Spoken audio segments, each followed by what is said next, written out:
The elevator smelled like lavender and exhaustion. Anya had been on her feet for 11 hours. 11 hours of scrubbing marble floors, folding sheets so crisp could cut paper, and smiling at guests who looked through her like she was part of the wallpaper. Her uniform was still neat, her edges still laid, her soul somewhere on the 14th floor, probably tangled in a fitted sheet. She pushed her cleaning cart into the service elevator of Dvorian Tower, the most expensive residential building in all of Moscow, pressed the button for the basement, and leaned against the wall with a sigh that came from her entire ancestry. Now, before we go any further, if you have ever worked a job that tried to take your whole spirit and return you nothing but a paycheck, you already love Anya.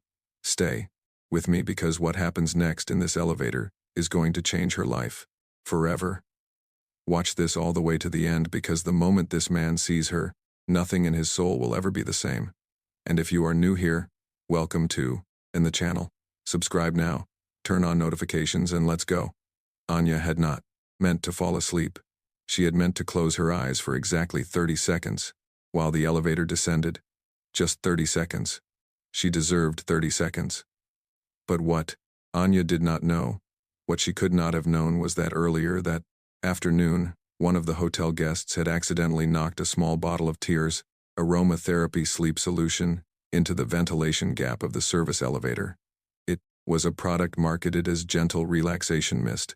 The reviews on the box called it sublimely effective. The reviews were not lying. By the time the elevator reached the 3rd floor, Anya was gone. Not gone as in left, gone as in asleep, the way only truly tired people sleep. Deeply, completely, with her head tilted against the wall and her hand still resting on the cart handle, like even unconscious, she was trying to be responsible. The elevator stopped, not at the Porter basement because the elevator, being the dramatic piece of machinery that it was, malfunctioned. Instead of going down, it went up all the way up to the top floor, the penthouse floor, the floor that was not accessible to staff, the Rendero floor that required a special key card, a retinal scan, and apparently the favor of God. The doors opened and Ivan Morozov looked up from his phone. Ivan Morozov was not a man you looked at casually. He was the kind of man you looked at and then immediately looked away from, because something in your brain told you that sustained eye contact with this particular human being was a health risk.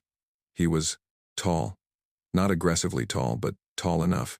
He had the kind of face that sculptors would describe as a problem. Sharp jaw, careful eyes, the sort of expression that never quite told you what he was thinking, but made you very aware that he was thinking something. He was also, as of this moment, the acting head of the Volkov Syndicate, one of the most quietly powerful criminal organizations in Russia. They did not advertise. They did not threaten loudly. They simply existed, and everything around them adjusted accordingly. Ivan had been expecting a package. He had not been expecting a sleeping woman in a maid's uniform with a cleaning cart, a laminated name tag that said Anya, and an expression of pure peace on her face. He stared at her for a long moment. She did not stir. He looked at his head of security, Boris Volkov, who was standing 2 feet away with the expression of a man who had seen many things in his career, but was currently experiencing something new. "Why?" Ivan said slowly. "Is there a woman sleeping in my elevator?" Boris cleared his throat. "She appears to be a cleaning staff member, sir. I can see the uniform." Boris: "Yes, sir. Why is she asleep?" "Unknown, sir." Ivan looked at Anya again. She shifted slightly in her sleep and let out a small sound. Not quite a snore, not quite a sigh. Something in between. Something that under different circumstances might have been endearing. "Wake her up," Ivan said. Boris stepped forward, cleared his throat loudly, and said in his most professional voice, "Excuse me, miss, you are on a restricted floor." Anya slept. Boris tried again, louder. Anya turned her head slightly and said in a voice thick with sleep, "I already cleaned that room." Boris looked at his boss. His boss looked back at him. Neither of them spoke. She's talking in her sleep, Boris said finally. I noticed. Should I physically do not touch her, Ivan said. And there was something in his voice that made it clear this was less an ethical stance and more a personal preference for not having strangers, sleeping energy transferred, to his security team.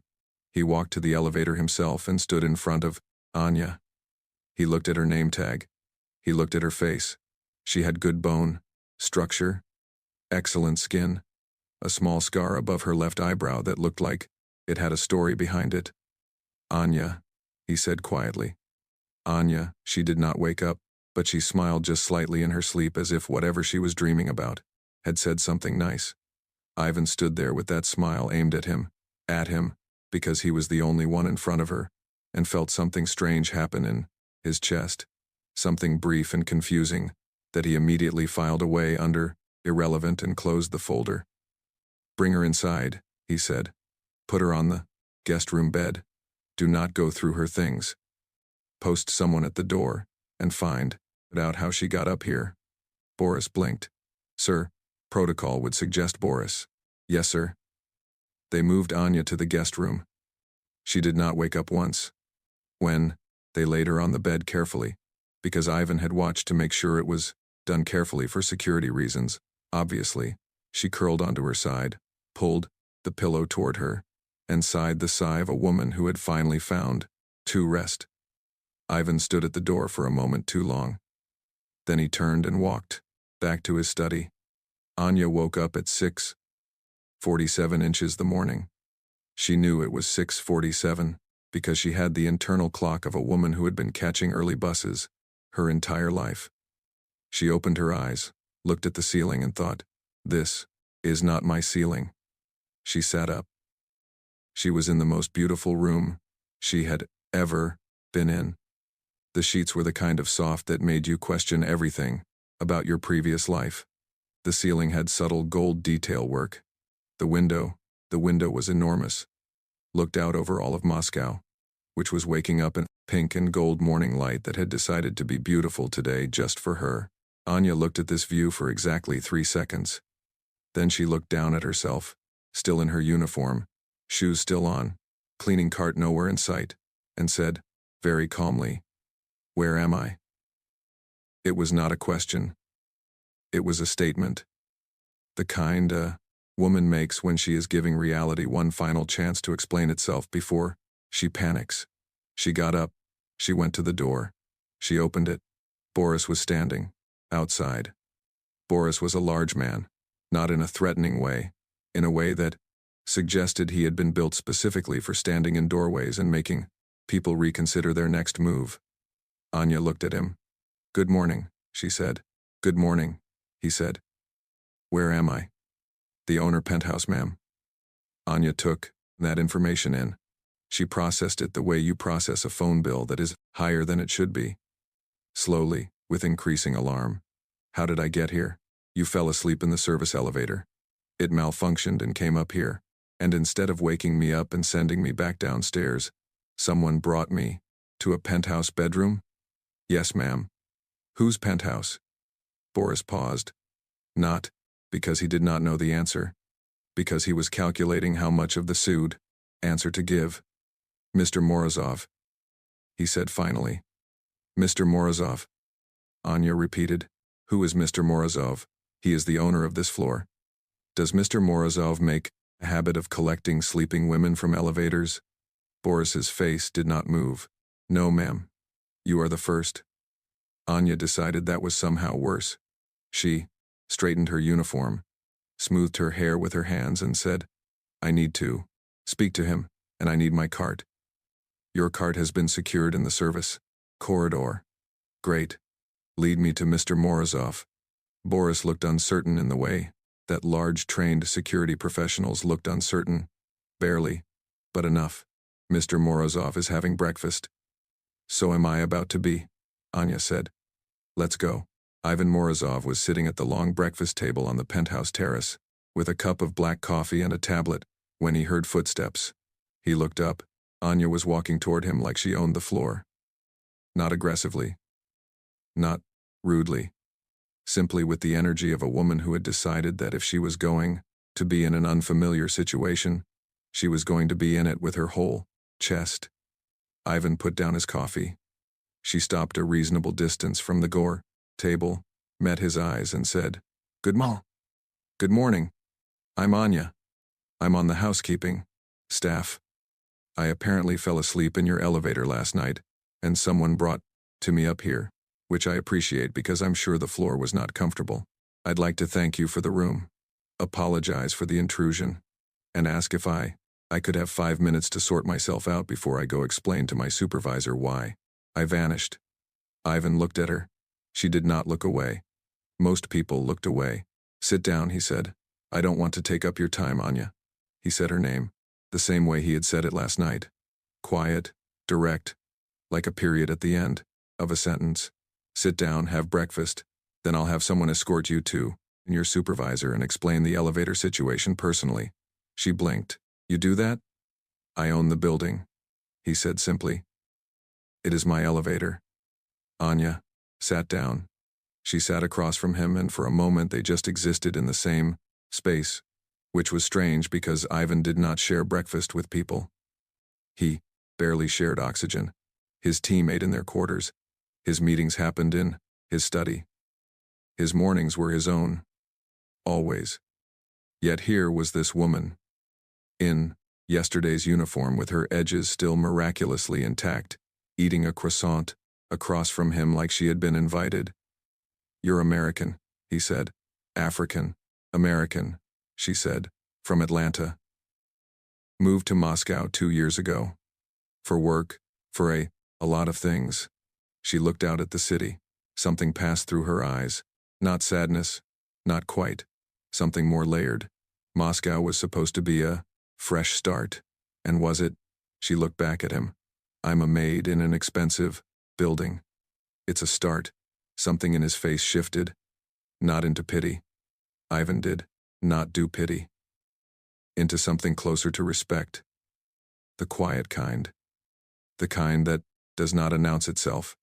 Why Russia specifically? He asked. I grew up watching Russian dramas, she said, and then laughed a little like she was aware of how that sounded. I know, but I fell in love with the culture, the food, the language. I learned Russian in 2 years. I wanted to experience it for real, not through a screen. She paused. Also, my ex was terrible, and a change of continent seemed appropriate. Ivan almost smiled. Almost. And the ex, still in Atlanta, still terrible, thriving probably. She said it without bitterness, with the peace of a woman who had fully released that chapter. Ivan looked at the femme, held her for a moment, then he picked up his coffee. You speak Russian? Da. She said. Yes. Not perfectly, but enough. Your pronunciation is good. Thank you. She tilted her head slightly. You speak English very well. I went to school in the UK. Ah, that explains the coffee at breakfast instead of tea. He looked at her. She held his gaze. And there it was again. That strange thing in his chest, that folder he kept trying to close. She left an hour later with a penthouse-level apology delivered to her supervisor by Boris himself, who knocked on Mrs. Petrova's office door and said in the tone of a man who expected no resistance that the situation had been a building malfunction, and Miss Anya would face no disciplinary action. Mrs. Petrova, who was 62 and had worked in hospitality for 40 years, looked at Boris, looked at his suit, looked at the subtle earpiece and said, Of course, because some apologies you simply accept. Anya went back to work.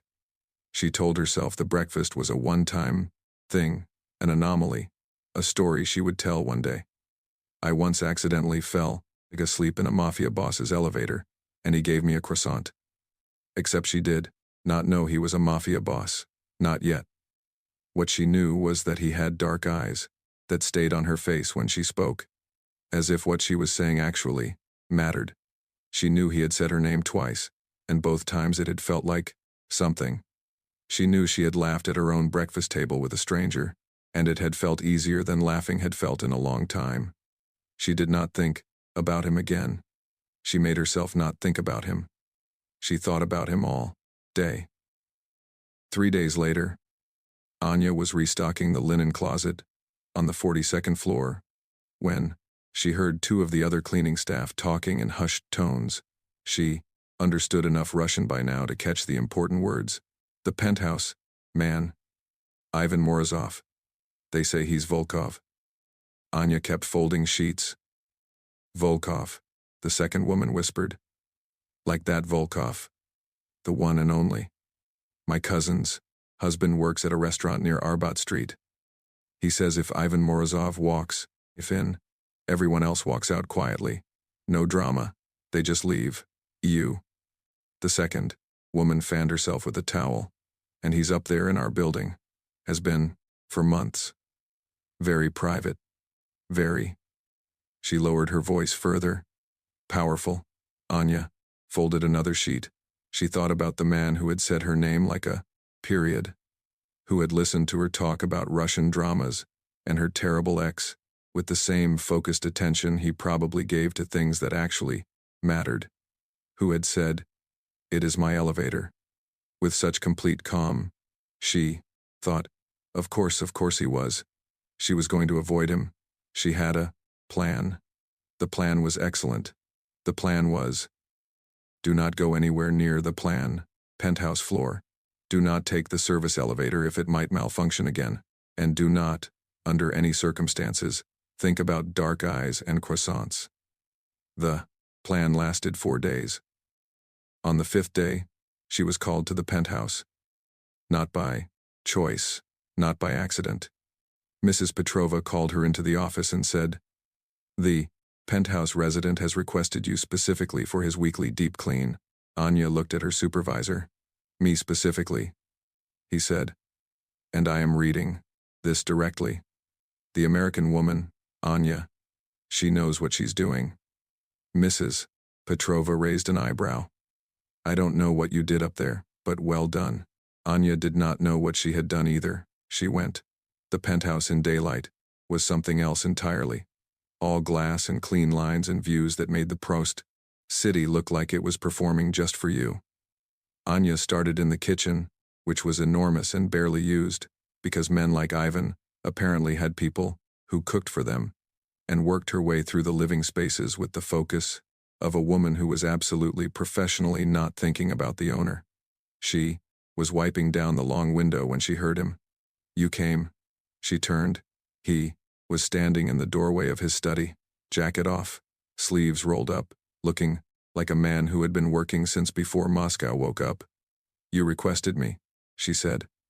"I did. Why?" He considered the question with the seriousness he liked to express, seemed to give everything. "You didn't treat the space like it scared you. Most people are different when they're in here. You were just," he paused, "yourself." Anya looked at him. "Is that rare for you? People being themselves, around you?" Something moved across his face. Quick, real. "Yes." She turned, back to the window. "That's lonely," she said quietly. The silence that followed, it was not uncomfortable. It was the kind of silence that had weight. The kind that meant something had been said that both people heard. "Your Russian is better than you gave yourself credit for," he said finally, switching to Russian. She answered in Russian without looking away from the glass. "I practice every day. I'm not afraid of being bad at something while I'm learning it." He watched her for a moment. Then in Russian, "Most people are." She smiled at the window. "I'm not most people." "No," Ivan thought. "You are clearly not." The deep clean became weekly and then twice a week. And Anya told herself it was just a job, a very good paying assignment that Mrs. Petrova was thrilled about. But she knew the truth was more complicated than that. Because Ivan had started to linger, not obviously. Not in the way of a man who was trying. In the way of a man who was trying not to. Who kept finding reasons to be in whatever room she was in, asking questions about her life in the careful voice of someone constructing a picture piece by piece. He learned that she had a younger sister back in Atlanta who called her every Sunday, that she ate ramen for dinner 3 nights a week because she hadn't mastered Russian cooking yet and was too proud to admit it, that she had a playlist she listened to while she cleaned, a mix of Afro beats and old Russian pop, and that she sang under her breath when she thought no one could hear her. He could always hear her. He never said anything, but he started making sure there was ramen in the kitchen on her cleaning days, just there in the cabinet, as if it had always been there. Anya noticed. She said nothing. But, one Tuesday, she finished her shift, packed her cart, and left a small container of jollof rice on his kitchen counter with a post-it note that said, "Since you keep feeding me, fair is fair." Ivan came home to it at 11 p.m. after a meeting that had gone 3 hours too long and involved 2 men making very poor decisions. He sat at his kitchen counter, ate the jollof rice cold. It was extraordinary, warm or cold, and read the post-it note 4 times. He kept the post-it note. He would never tell anyone that he kept the post-it note. The problem arrived on a Thursday. His name was Sergei Volkov. He was the second-ranking member of a rival faction that had been testing the Volkov syndicate's edges for months. Small provocations, missing shipments, whispered challenges. He was also, unfortunately, a guest in Dvorian Tower, because the building had commercial floors and one of the businesses was legitimately his. Ivan knew Sergei was in the building. Sergei knew. Ivan knew. It was the kind of tense coexistence that worked fine until it didn't. It stopped working on a Thursday when Sergei stepped into the same hallway as Anya. Anya was pushing her cart between rooms on the 28th floor. She was listening to her playlist. She was singing quietly, she thought, though she was doing it a little louder than she realized. A song that was half Afrobeats melody and half Russian lyrics she had written herself, because she did that sometimes when no one was around. Sergei turned the corner and stopped. He looked at her the way some men look at women they have decided are things rather than people. Assessing, presumptuous, unpleasant. "You work here?" he said in Russian. "Yes," Anya said simply, and moved to go around him. He stepped in her way. Not aggressively, just enough. "American." "Yes. You're far from home." "I live here now." Her voice was level. She had dealt with this kind of man before. In Atlanta, in Moscow, in the in-between spaces of a life that kept requiring her to prove she belonged somewhere. She was not afraid of him. She was tired of him. And she hadn't even been in the same hallway with him for 30 seconds. "You must know whose building this is," Sergei said, still in Russian, still with that smile that meant nothing good. "I work here," Anya said. "I don't keep track of ownership. Smart girl." He looked her up and down. Pretty too. Anya smiled at him. The smile was pleasant and completely empty. "Have a nice day, sir." She pushed her cart around him and walked away with the posture of a woman who had decided this interaction was over whether he knew it or not. She did not tell Ivan. She was not someone who needed to report to anyone. She handled herself. But Boris saw it on the security footage and Boris told Ivan. Ivan watched the footage once. He watched the way Sergei positioned himself. He watched Anya's face, steady, unimpressed, quietly formidable. He watched her walk away. Then he watched Sergei watch her walk away. He closed the footage. He called Sergei's business manager and informed them that the commercial lease agreement would not be renewed. The message was delivered in perfectly ordinary business language. It did not require explanation. Sergei would understand. Anya never knew any of this happened. She found out he was Volkov on a Saturday, not from gossip this time, from a news article on her phone during her lunch break, which mentioned the Volkov syndicate in the Fromentens context of a city council story that made her stop eating her kimbap. The article mentioned the syndicate head. It mentioned the name Morozov. It mentioned Dvorian Tower. Anya put down her kimbap. She sat with this information for a long time. She thought about the morning on the terrace, the croissant, the way he listened, the ramen in the cabinet, The post-it note she had left, that he had, she was fairly certain kept because she had not seen it in the trash. She thought about what it meant to work in his building, to clean his home, to sing in his kitchen while he was in the other room. She thought about the fact that none of it had felt dangerous. That was what confused her. She had not felt scared of him. Not once, not even the first morning when she woke up in a stranger's bed and found out a large man was standing outside her door. She had felt, and this was the uncomfortable truth, comfortable. That was scarier than anything. She went back to work. She did not avoid him after that. She thought she would. She had prepared herself to be different, cooler, more careful, sensible. She walked into the penthouse that Tuesday with her cart and her armor and her excellent plan. He was at the breakfast table when she arrived. He looked up. He said, "There's coffee if you want it." Anya looked at him. He looked back. She put her cart by the wall, went to the kitchen, poured a cup of coffee, and sat across from him. "I know who you are," she said. I know," he said. "You could have told me. What would you have done if I had?" She thought about it honestly. Probably been different. Probably been careful. "Yes," he said. "That's why I didn't tell you."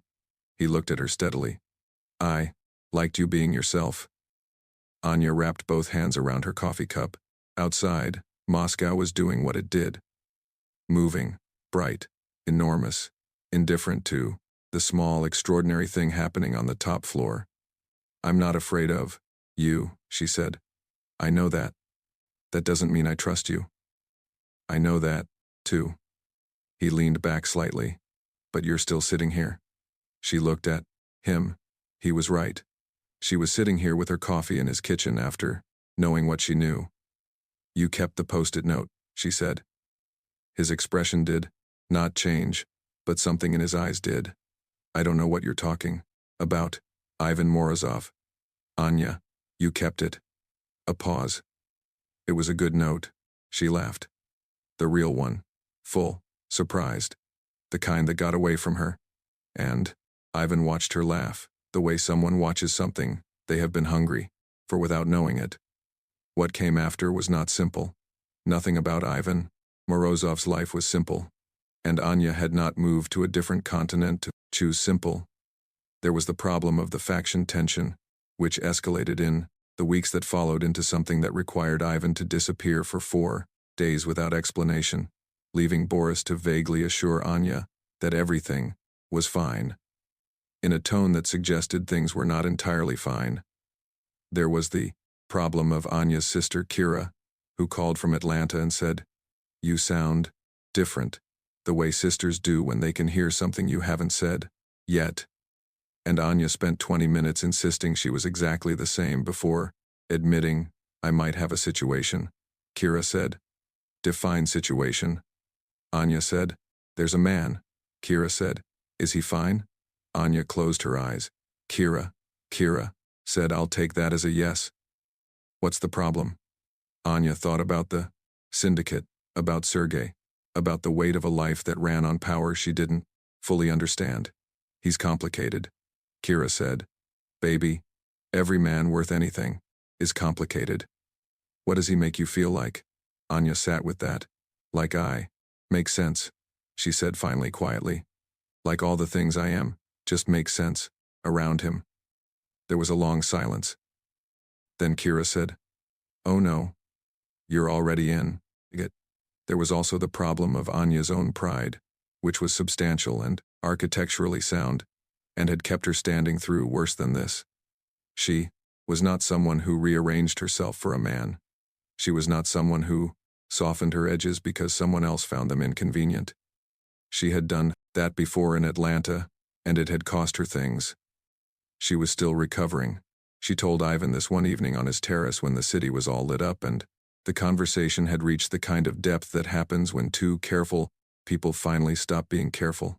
"I don't want you to be different," he said. "Simply, I need you to understand that." She looked at him. The lights of Moscow were behind him, and he looked like something a city made instead of a person. "You say that now," she said. "I will say it again whenever you need to hear it." She was quiet. The women in your world are in my world, he said. You are something else. What am I? He looked at her for a long time. The reason I come home, he said finally in Russian.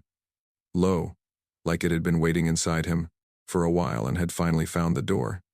Anya looked away at the city, at the lights that had welcomed her 2 years ago when she had arrived on a flight from Atlanta with a rolling suitcase, a language app, and a hope she couldn't fully explain. She had not expected to find this. She had not been looking for this. I make jollof rice on Sundays, she said. He was quiet for a moment. I know. If you wanted to come, she paused. To have dinner sometime, you could. Another pause. You would cook for me. I would cook for myself and allow you to be in the same room. She glanced at him sideways. Don't make it weird. The almost smile appeared, the one she had started cataloging. I won't make it weird. Good, Anya said. Ivan. Sunday, he said. Sunday, she confirmed, and Moscow glittered below them like it knew something good was beginning. The jollof rice Sunday became a thing. Not every Sunday. Some Sundays Ivan was unreachable in rooms Anya did not have access to, making decisions she was not part of. She had accepted that there were parts of his world she could not enter, and parts of hers he would have to learn to meet. That was honest. That was real. But the Sundays he was there, those Sundays were something. He came to her apartment, which was on the 6th floor of a building 20 minutes from Dvorian Tower, small and warm and covered in the things she had collected in 2 years, making Moscow hers. A cloth from her grandmother, a small painting she'd bought in Arbat, photos of her sister, a poster from a Russian drama she loved. He came in a car that had no business parking on her street. He wore slightly less formal clothes that were still somehow pressed within an inch of their lives.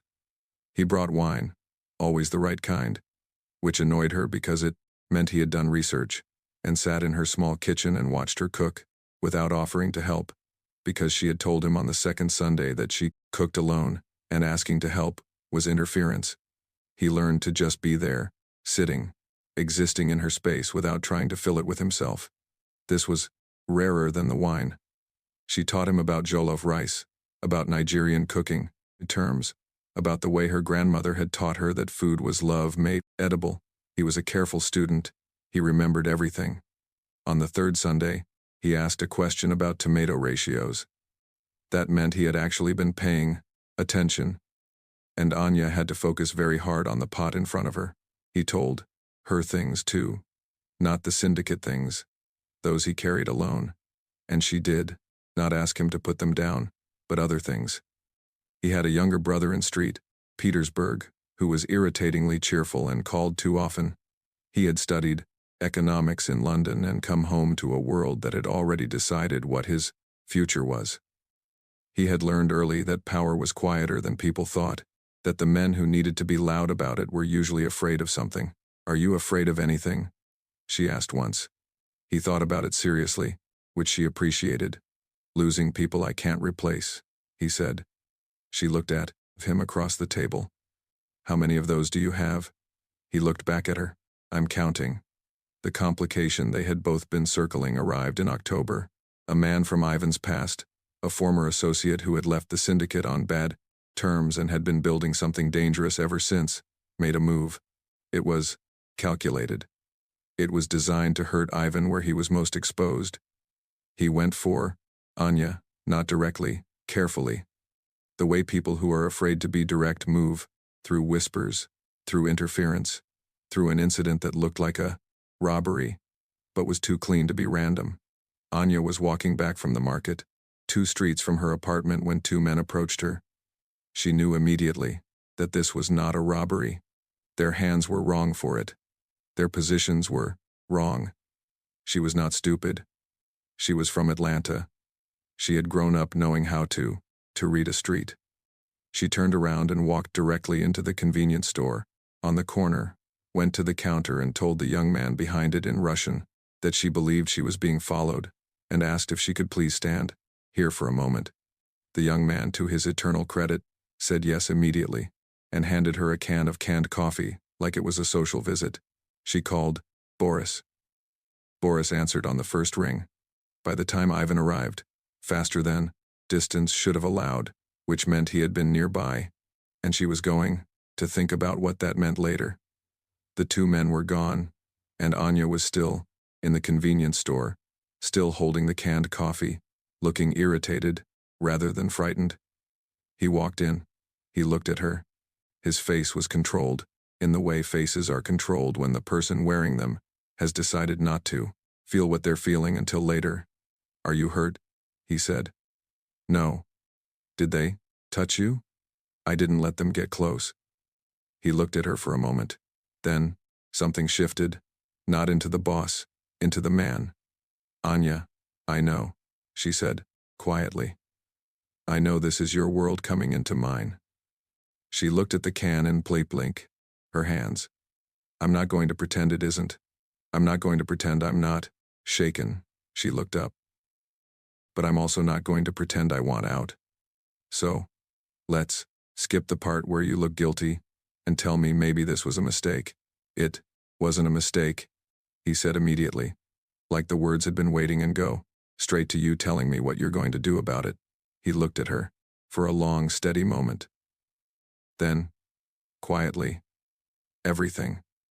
She put the canned coffee on the counter, thanked the young man, and walked to Ivan. She stopped in front of him closer than the professional distance they had maintained for months. "Everything better be enough," she said. "It will be," he said. "Just that." She looked at his face, this face she had memorized over months of terraces and Sunday kitchens and silences that meant more than sentences, and felt something settle in her. Not the resolution of all the complications, not the end of all the difficulty, just the certainty that she was in the right place with the right person, which is a different thing entirely, and often braver. "Take me home," she said. "Which home?" he asked. She thought about her small apartment with the grandmother cloth and the Arbat painting. She thought about the penthouse with its gold ceiling details and its enormous windows and a kitchen where the ramen cabinet was always stocked. "Mine," she said. "For tonight." He nodded. They walked out of the convenience store and into the Moscow night, which received them without comment because cities like Moscow have seen everything and remain beautiful anyway. The months that followed were the kind of months people look back on and say that was when things changed. Not loudly, not dramatically, just the slow, permanent shift of two people building something real in the space between their very different worlds. Ivan handled what needed to be handled. The former associate found that Moscow became a city where nothing worked for him anymore. No partnerships, no resources, no allies. He left quietly, which was how Volkov handled things. Anya got a promotion. Not because of Ivan. She made him promise to stay out of it, and he did imperfectly, but genuinely, but because she was extraordinary at her job, and Mrs. Petrova had two working eyes. She became a senior hospitality coordinator, which meant less cleaning and more managing, and a salary that let her send money home to Kira without calculating it 3 times.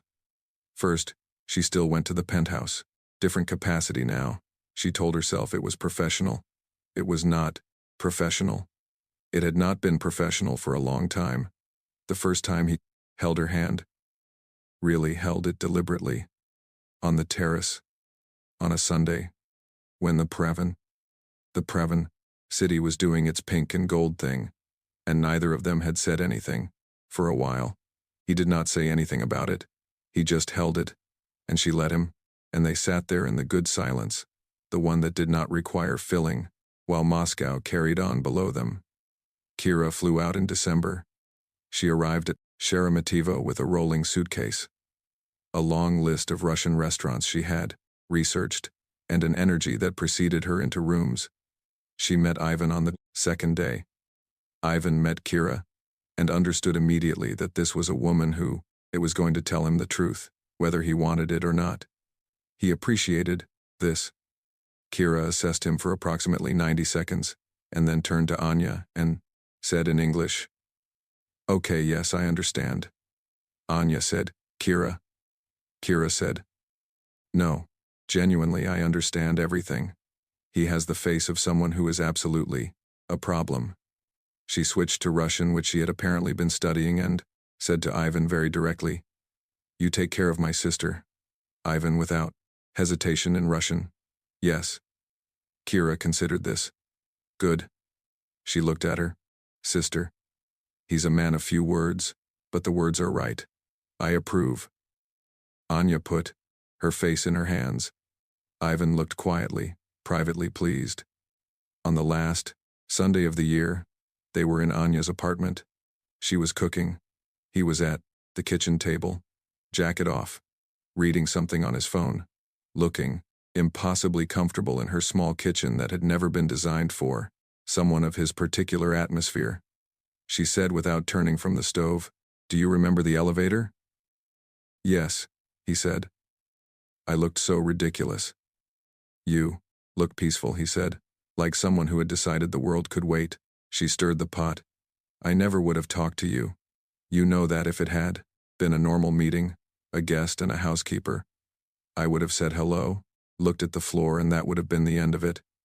"I know." So the malfunctioning elevator was the best malfunction in the history of this second building, he said simply, like a fact. She turned and looked at him. This man, who had an empire and said almost nothing and kept post-it notes and came to her small apartment on Sundays with the right wine. This man who had learned to sit in her space without trying to fill it. Who had said, "Take care of my sister," and meant it in his bones. "Ivan Morozov," she said. He looked up from his phone. "I'm glad I fell asleep in your elevator." Something happened to his face. Not the almost smile, something fuller, something real and unguarded that she had been working toward for months without naming it. "So am I," he said in Russian, low, like it was only for her. She turned back to the stove. She was smiling at the pot. He watched her smile. Moscow was outside the window doing what Moscow does, moving, lit, enormous, gorgeous. But the room they were in was its own world. Small and warm and full of the smell of food, and the particular piece of two people who had found each other through a ridiculous perfect accident and decided to stay, and that for everyone who stayed until the end. That is the story of the sleeping maid and the Mafia boss, and what a malfunctioning elevator can do when Moscow decides to be generous. If this story made you feel something, whether that was the butterflies or the laughing, or that specific ache that good romance gives you, drop it in the comments. Tell me what moment got you. Was it the jollof rice, the post-it note he kept, Kira flying in with her full energy? I want to know. And if you are new here and this is your first time on this channel, welcome. This is your home now. Hit subscribe, hit the Bostatter notification bell, because there are more stories coming and they only get better. Every week we are here building a world where African women and Russian men fall in love in ways that feel true and beautiful and full of life. Like this video. If Anya deserved every good thing she got. She did. She really did. I will see you in the next one.